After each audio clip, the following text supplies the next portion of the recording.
बिस्मिल्लाहिर्रहमानिर्रहीम, अस्सलाम वालेकुम डियर स्टूडेंट्स। आज हमारा जो लेक्चर है वो बहुत इंपॉर्टेंट है with respect to paper point of view. ये हमारा लेक्चर जो है वो जो हमारी वेरियस डिजीजेज हैं जो हमारे सिलेबस में सीएसएस के जीएसए के पेपर के सिलेबस में हैं, उन डिजीजेज पे हम डिस्कस करेंगे। इन इन डिजीजेज पे यूजुअली 5 नंबर का एक नोट आ सकता है। तो ये जो मैं स्लाइड्स आपको शेयर कर रहा हूँ, उसकी रिकॉर्डिंग सेंड कर रहा हूँ, उसमें हम देखेंगे कि डिजीजेज को हम डिफाइन भी करेंगे, उनकी सिम्टम्स को डिस्कस करेंगे, उनकी कॉजेज को डिस्कस करेंगे, उनकी फिर ट्रीटमेंट ऑप्शंस को हम देखेंगे। तो इस तरह से ये जो नोट्स बने हुए हैं ये आपके जो पेपर की रिक्वायरमेंट के अकॉर्डिंगली जो क्वेश्चन आता है उस रिक्वायरमेंट को इंशाल्लाह ही पूरा करेंगे। तो हम इन डिजीज को वन बाय वन डिस्कस करते हैं जो आपके सिलेबस में है। First of all, diarrhoea. Basically diarrhoea क्या है? देखिए, डायरिया WHO की डेफिनेशन के मुताबिक अगर कोई पर्सन जो है वो डेली 2 या मोर देन 2 स्टूल जो है 3 लिक्विड स्टूल पास कर रहा हो पर डे, तो हम ये कहते हैं कि उसको डायरिया हो चुका है। ठीक है, तो यानी आप इसको डिफाइन करेंगे तो आप इसकी डेफिनेशन में कह सकते हैं कि the passage of 3 or more than 3 loose और liquid stool per day is called diarrhoea.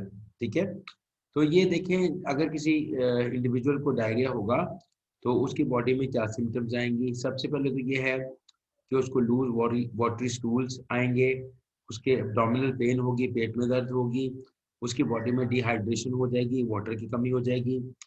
उसके अलावा वो थकन महसूस करेगा, फटीग, डिजीनेस भी हो सकती है, चक्कर आ सकते हैं। सम टाइम स्टूल के अंदर ब्लड जो है वो भी आ सकता है, ब्लॉटिंग हो सकती है। ब्लॉटिंग का मतलब ये होता है कि उसके स्टमक के अंदर पेन या जो है वो अनकंफर्टेबल फीलिंग हो सकती है, और नोजिया हो सकता है। नोजिया मतलब मतली हो सकती है।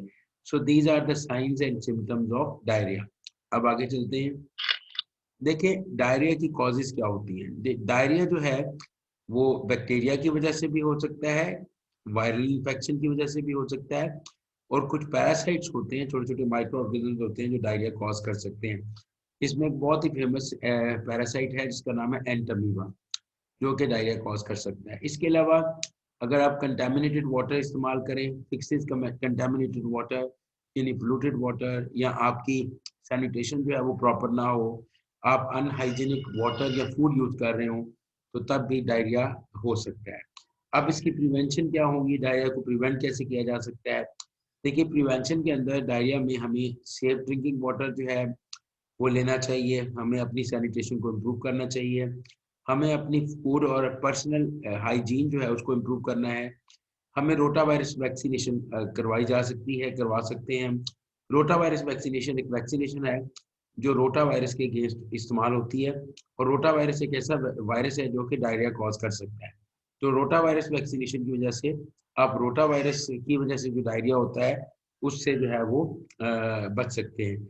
इसके अलावा आप हेल्थ एजुकेशन जो है ये होनी चाहिए, इसको स्प्रेड करना चाहिए, ताकि लोगों को ये पता चले कि इन्फेक्शन जो है वो किस तरह से फैलता है और हम किस तरह से उसको अपने लेवल पे प्रिवेंट कर सकते हैं। तो ये कुछ प्रिवेंटिव मेजर्स हैं जो डायरिया के हवाले से हम डिस्कस कर सकते हैं। इसके बाद आ गया इसकी ट्रीटमेंट ऑप्शन। देखिए, डायरिया की ट्रीटमेंट के हवाले से तो सबसे पहले तो इसकी ट्रीटमेंट यह है कि हम अपनी बॉडी को रिहाइड्रेट करें, मतलब लिक्विड इनटेक करें, जिसमें खास तौर पे हम ORS, इनो, निम्कोल वगैरह यूज़ करें, ताकि हमारी बॉडी के अंदर जो वाटर की कमी हुई है और जो मिनरल्स की कमी हुई है वो पूरी हो सके। दूसरी हमारे पास ट्रीटमेंट ऑप्शन ये होती है कि हम जिंक से बनी हुई सप्लीमेंट्स यूज़ करें, क्योंकि जिंक सप्लीमेंट्स जो होती हैं वो हमारे डायरिया की एपिसोड्स को 25% तक कम करने की सलाहियत रखती हैं। So zinc supplements are very important in order to treat diarrhea. Then फिर हम ऐसा फूड इस्तेमाल करें जो न्यूट्रिएंट रिच फूड हो, जिसमें मिनरल्स हों, और वो हमारी हेल्थ के लिए और डाइजेस्टिव सिस्टम के लिए बेटर हो। और इसके अलावा ये है कि अगर हमारा डायरिया जो है वो परसिस्टेंट है तो फिर हमें एक हेल्थ प्रोफेशनल के साथ कंसल्ट करना चाहिए, ताकि हेल्थ प्रोफेशनल जो है वो प्रॉपर प्रिस्क्राइब करें मेडिसिन, और उस मेडिसिन के ज़रिए से हम इसको प्रॉपर वे से ट्रीट करें। सो this is all about diarrhoea, जिसमें हमने डायरिया की सिम्टम्स, कॉजेज, प्रिवेंशन और ट्रीटमेंट के बारे में हमने डिस्कस किया। अच्छा जी, अब हम डिस्कस करेंगे dengue fever. It's very important paper point of view से बहुत इंपॉर्टेंट टॉपिक है। बेसिकली डेंगू जो है वो एक मॉस्कीटो बॉर्न वायरल इन्फेक्शन है, यानी बेसिकली डेंगू फीवर की कॉज जो है वो एक वायरस है, लेकिन वो वायरस मॉस्कीटो के थ्रू जो है वो ह्यूमन बींग्स तक ट्रांसफर होता है। इसलिए मॉस्कीटो को डेंगू फीवर का वेक्टर कहा जाता है। ये आप ध्यान में रखिएगा कि डेंगू फीवर की कॉज वायरस है, लेकिन इसका वेक्टर जो है वो एक पर्टिकुलर मॉस्कीटो है। अगर डेंगू फीवर के हवाले से हम इसके इंट्रोडक्शन में बात करें तो रिसेंटली ये एक इंटरनेशनल पब्लिक हेल्थ प्रॉब्लम बन चुकी है, और पर्टिकुलरली जितने भी अर्बन और सेमी अर्बन एरियाज होते हैं, ट्रॉपिकल और subtropical regions of the world के, वहाँ पे ये बीमारी बहुत ज़्यादा पाई जाती है। हर साल तकरीबन 50 मिलियन लोगों को डेंगू फीवर जो है वो होता है, और इस बीमारी को, डेंगू फीवर को, हम ब्रेक बोन फीवर भी कहते हैं। ब्रेक बोन फीवर मीन्स हड्डी तोड़ बुखार। इसकी रीज़न ये है कि जब डेंगू फीवर किसी को होता है तो उसकी बोन्स के अंदर बहुत ज़्यादा शदीद तकलीफ होती है, पेन होती है, इसलिए इसको डेंगू फीवर को ब्रेक बोन फीवर भी कहा जाता है। अच्छा, डेंगू फीवर के वर्ड, ये जो उसकी इटमोलॉजी है कि ओरिजिन ऑफ द नेम देखें कि डेंगू का नाम कहाँ से आया है, तो इट्स वेरी इंटरेस्टिंग कि डेंगू जो है ये एक सिवाली लैंग्वेज है जो अफ्रीकन कंट्रीज के अंदर बोली जाती थी और अभी भी बोली जाती है। वहाँ से एक वर्ड था डिंगा। डिंगा, डिंगी जो है उसको पहले डिंगा के नाम से डिस्कस किया जाता था, और इसका मीनिंग सिवाली लैंग्वेज में होता है इवल स्पिरिट। तो ये चीज़ याद रखिए। इसके बाद ये डिंगा वर्ड जो है वो डेंगी में कन्वर्ट हो गया। Dinghy is basically a Spanish word, और इसका मीनिंग है बी केयरफुल।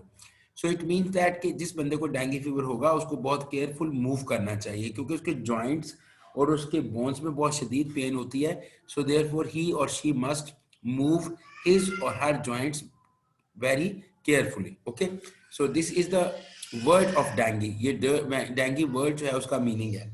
हम आगे चलते हैं। देखिए, ये मॉस्किटो है, इसका नाम है ईडीज इजिप्टाई। इसको टाइगर मॉस्किटो भी कहा जाता है। ये वो मॉस्किटो है, एक फीमेल मॉस्किटो है जो डेंगू फीवर कॉज करती है। She is the vector of dengue fever, और ये डेंगू फीवर के वायरस को जो है वो कंटेन करती है और ह्यूमंस तक ये वायरस पहुंचाती है। इसकी बॉडी के ऊपर जो है वो वाइट जो है वो निशान होते हैं, इसलिए इसको टाइगर मॉस्किटो भी कहा जाता है, और इसका पर्टिकुलर नेम जो है वो ईडीज इजिप्टाई है। अब देखिए, अगर हम डेंगू फीवर की क्लासिफिकेशन करें तो डेंगू फीवर 4 डिफरेंट टाइप्स का हो सकता है। सबसे पहले डेंगू फीवर की एक टाइप है अनडिफरेंशिएटेड फीवर।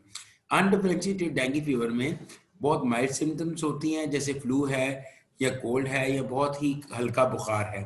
उसके बाद इसकी एक और टाइप है जिसको डेंगू फीवर डीएफ कहा जाता है। इसमें बॉडी में क्लियर सिम्टम्स आती हैं, बहुत हाई फीवर होता है, पेशेंट को उसके सर में दर्द होती है, बॉडी में पेन्स होती हैं, जॉइंट्स में पेन होती हैं, और स्किन में सम टाइम रैशेस भी बनती हैं। उसके बाद एक इसकी तीसरी जो टाइप है, दैट्स वेरी डेंजरस, जिसको डेंगू हेमरेजिक फीवर कहा जाता है। इस फीवर के अंदर चूंकि बॉडी के अंदर आपके ब्लड के अंदर प्लेटलेट्स बहुत कम होना शुरू हो जाते हैं, तो हाई फीवर की वजह से ब्लीडिंग स्टार्ट हो जाती है प्लेटलेट्स के कम होने की वजह से, और उसको इंटरनल ब्लीडिंग या हेमरेज कहा जाता है, और इट्स वेरी डेंजरस, ये लाइफ थ्रेटनिंग हो सकती है। इसके बाद डेंगू शॉक सिंड्रोम है, ये 4th टाइप है इसकी डिजीज़ की, और इसमें बहुत सीरियस सिम्टम्स जो हैं वो आती हैं, जिसमें हाई फीवर है और शॉक है। इसके अलावा बहुत लो ब्लड प्रेशर है, और इवन पल्स रेट का बहुत ज़्यादा लो हो जाना है, that can even lead to death.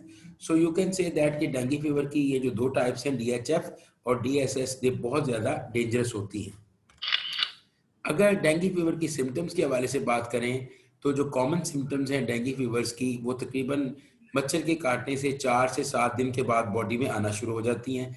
अब इसकी कॉमन सिम्टम्स क्या हो सकती हैं? बहुत ज़्यादा तेज़ बुखार है, सर्दी है, स्किन के ऊपर मुख्तलिफ तरह के रैश है, इसके अलावा बहुत शदीद सर दर्द है, ख़ासतौर पर आँखों की बैक साइड पर बहुत दर्द होता है। इसके अलावा मसल्स और जॉइंट्स में बहुत सीवियर पेन होती है, डिजीनेस होती है यानी चक्कर आते हैं, फटीग थकन होती है, बॉडी में बहुत ज़्यादा वीकनेस हो जाती है, भूख नहीं लगती, लॉस ऑफ एपिटाइट होता है, नोजिया यानी मतली होती है, और सम टाइम मुसलसल वॉमिटिंग होती है, और कमर में शदीद दर्द होती है। इसके बाद इसकी मैनेजमेंट के हवाले से हम बात करते हैं कि डेंगू पेशेंट की मैनेजमेंट कैसे की जा सकती है। देखिए, फॉर द टाइम बिंग अगर आप देखें तो डेंगू की कोई मेडिसिन अवेलेबल नहीं है, तो WHO ने कुछ रिकमेंडेशंस दी हैं कि हम उस पेशेंट की कैसे सपोर्टिव थेरेपी करेंगे। सपोर्टिव थेरेपी का मतलब होता है कि उसकी सिम्टम्स को ट्रीट करेंगे, और उसकी सिम्टम्स को कैसे ट्रीट करेंगे कि उसको कंप्लीट बेड रेस्ट प्रोवाइड करेंगे, उसकी स्पॉन्जिंग करेंगे यानी पट्टियाँ लगाएंगे ताकि उसका फीवर कम हो। इसके लिए हम एक मेडिसिन यूज़ करेंगे पैरासीटामोल। पैरासीटामोल जो है वो पेन रिलीवर भी है जिसको एनाल्जेसिक कहते हैं, और ये एंटीपायरेटिक भी है यानी कि बुखार को कम भी करती है। इसके अलावा हम उसको रिहाइड्रेट करेंगे यानी उस पेशेंट का लिक्विड इनटेक बढ़ाएंगे, उसको हॉस्पिटलाइज करेंगे, उसको आइसोलेट करेंगे दूसरे लोगों से, उसको ट्रैवल करने से रोकेंगे, और अगर ज़रूरत होगी तो उसको प्लेटलेट्स भी लगाए जाएंगे।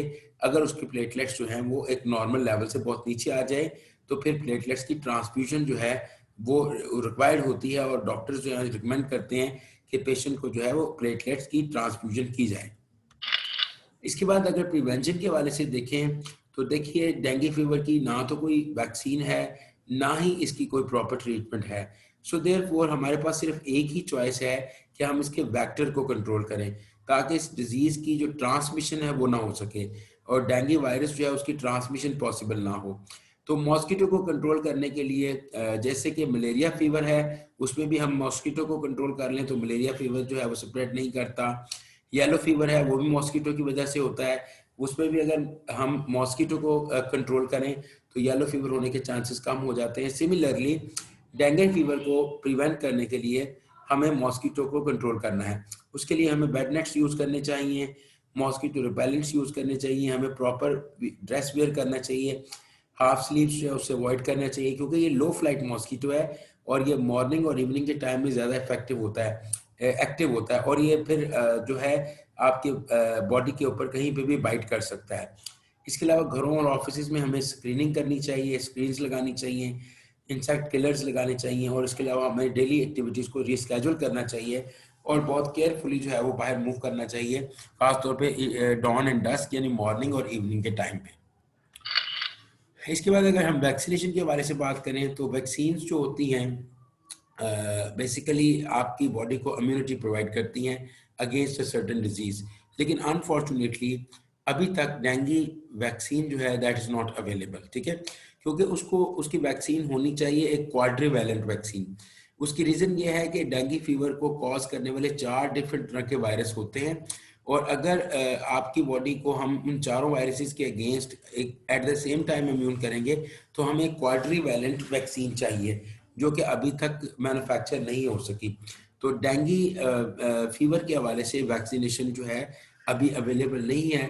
सो ओनली ऑप्शन इज दैट कि we must control the vector of dengue fever that is Aedes aegypti mosquito.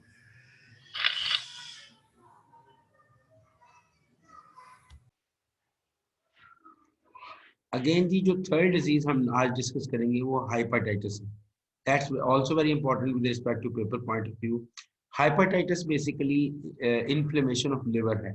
अगर किसी ह्यूमन बॉडी में लिवर जो है उसमें इन्फ्लेमेशन हो जाए, स्वेलिंग हो जाए, सूजन हो जाए, तो हम कहते हैं कि वो बॉडी हाइपेटाइटिस जो है से सफ़र कर रही है। तो देखिए हाइपेटाइटिस जो है उसकी वेरियस टाइप्स होती हैं, और उसमें कुछ कंडीशंस ऐसी होती हैं जो सेल्फ लिमिटिंग हैं, और कुछ कंडीशंस हाइपेटाइटिस की ऐसी होती हैं जो बहुत एडवांस लेवल तक प्रोग्रेस करके फाइब्रोसिस, सिरोसिस और इवन लिवर कैंसर कॉज करती हैं। फाइब्रोसिस, सिरोसिस या लिवर कैंसर ये लिवर की हाइपेटाइटिस की एडवांस फॉर्म्स हैं। अच्छा, अगर हाइपेटाइटिस की कॉजेज के हवाले से बात करें तो हाइपेटाइटिस का सबसे बड़ा कॉज जो है वो हाइपेटाइटिस वायरस है। So you can say that hepatitis virus are the most common cause of hepatitis.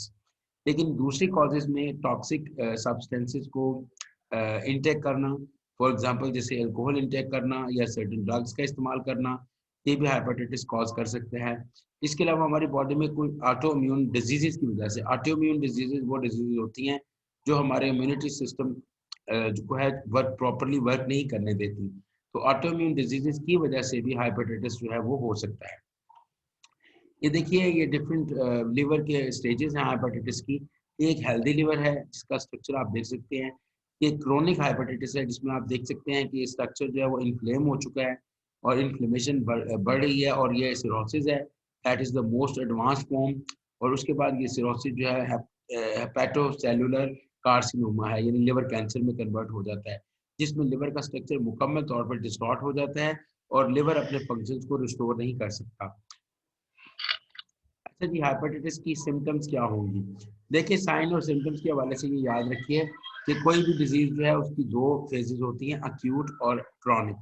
Acute phase के अंदर जो सिम्टम्स होती हैं वो बहुत क्विकली आती हैं और उनका रिवर्सल भी क्विकली होता है, लेकिन क्रॉनिक फेज के अंदर क्रॉनिक सिम्टम्स डिजीज में याद रखिए, फेजेस में जो सिम्टम्स हैं वो डिलेड सिम्टम्स हैं, स्लोली आती हैं, उनके साइन और सिम्टम्स जो हैं वो बहुत वीक होते हैं, लेकिन वो बहुत देर तक जो है वो रीअकर करती रहती हैं।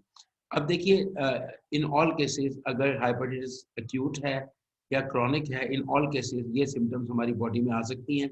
अगर खुदा न खास्ता हम में से कोई हाइपेटाइटिस से सफ़र कर रहा है या हाइपेटाइटिस का शिकार है, फॉर एग्जांपल जैसे फटीग है, थकन है, फ्लू लाइक सिम्टम्स हैं, यूरिन का कलर डार्क हो जाता है और स्टूल का कलर पेल यानी जर्द हो जाता है, एब्डोमिनल पेन, पेट में दर्द होती है, भूख नहीं लगती, वेट लॉस यानी वजन में अनएक्सप्लेन कमी आती है, स्किन येलो हो जाती है, आइज का कलर येलो हो जाता है, और एक खास सिम्टम्स आती हैं जिसको हम जॉइंटिस कहते हैं। जॉइंटिस बेसिकली हाइपेटाइटिस की एक सिम्टम है। यही सिम्टम्स, तमाम सिम्टम्स क्रॉनिक हाइपेटाइटिस में भी डेवलप होती हैं, लेकिन उसकी जो डेवलपमेंट ऑफ द सिम्टम है दैट इज़ वेरी स्लो और उनको नोटिस करना डिफिकल्ट होता है। हाइपेटाइटिस की ट्रांसमिशन कैसे होती है? हाइपेटाइटिस जो है वो पुअर सैनिटेशन की वजह से, यानी हम अगर फूड प्रॉपर ना लें, वाटर जो है वो इम्प्योर इस्तेमाल करें, तो हाइपेटाइटिस हो सकता है। इसके अलावा ब्लड ट्रांसमिशन के ज़रिए से, फ्लूइड ट्रांसमिशन के ज़रिए से, जैसे मदर से न्यू बॉर्न में हाइपेटाइटिस हो सकता है।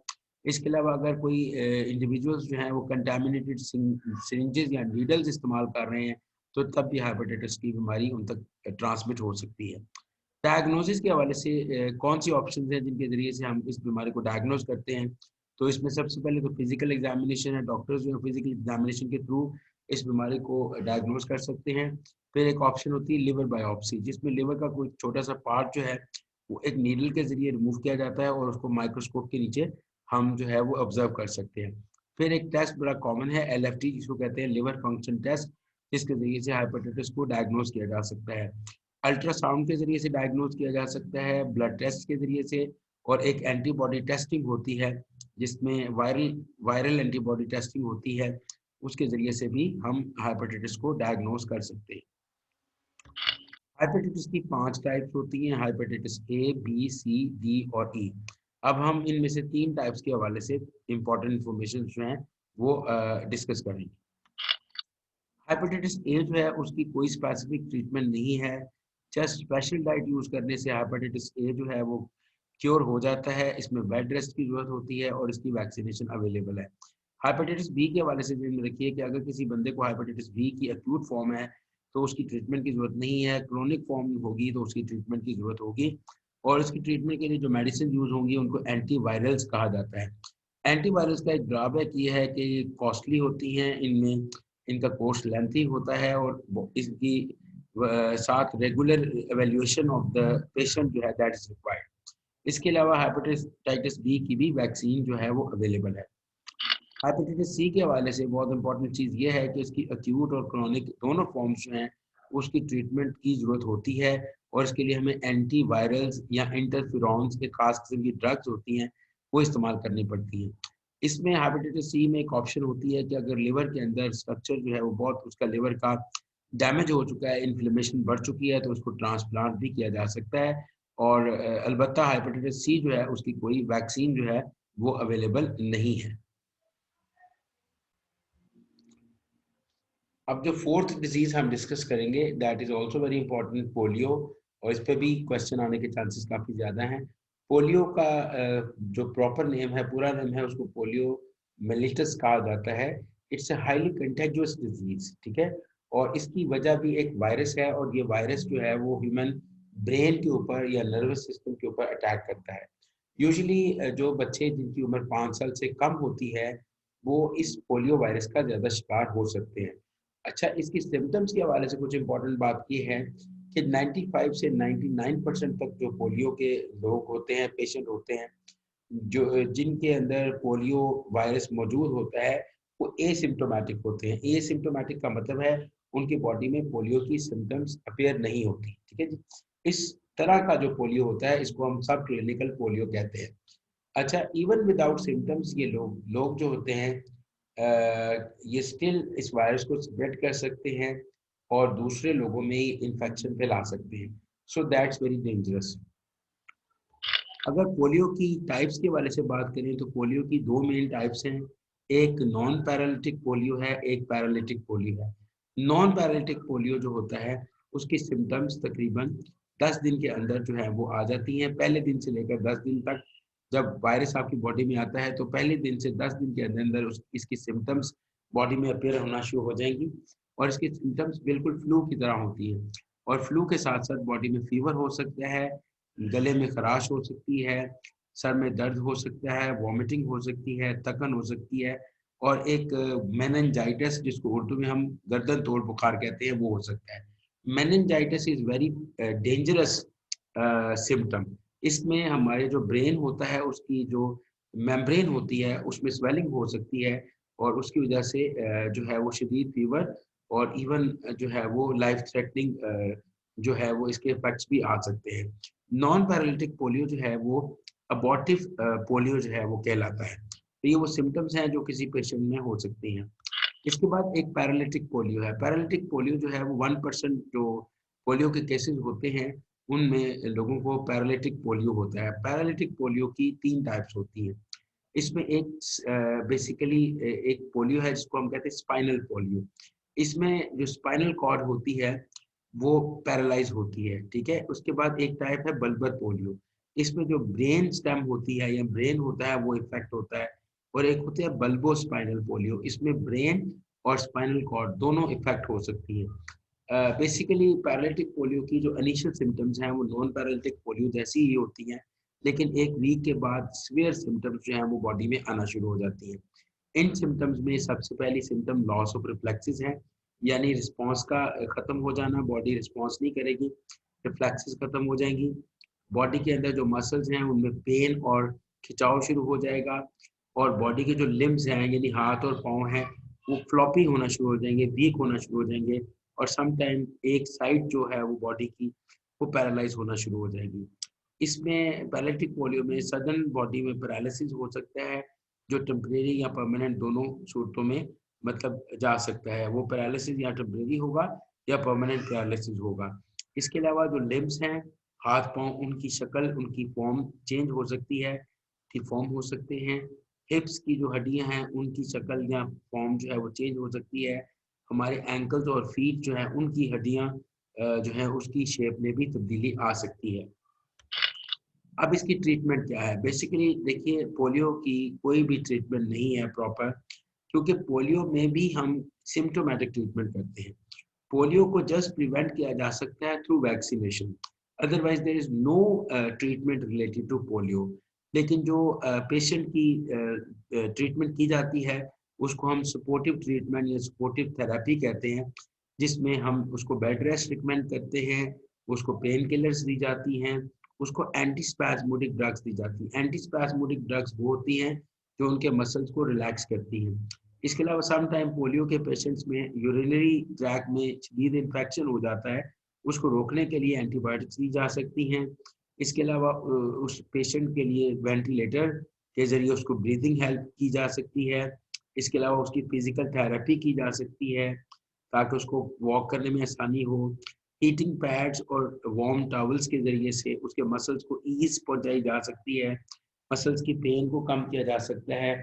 इसके अलावा उसकी फिजिकल थेरेपी की जा सकती है, जो भी अफेक्टेड मसल्स हैं फिजिकल थेरेपी के ज़रिए उनको जो है वो बेहतर करने की कोशिश की जा सकती है। इसी के तरह से ब्रीदिंग थेरेपी की जा सकती है और इसकी जो पल्मोनरी रिहेबिलिटेशन है ताकि लंग्स की जो कैपेसिटी है उसको इंक्रीज किया जा सके वो की जा सकती है।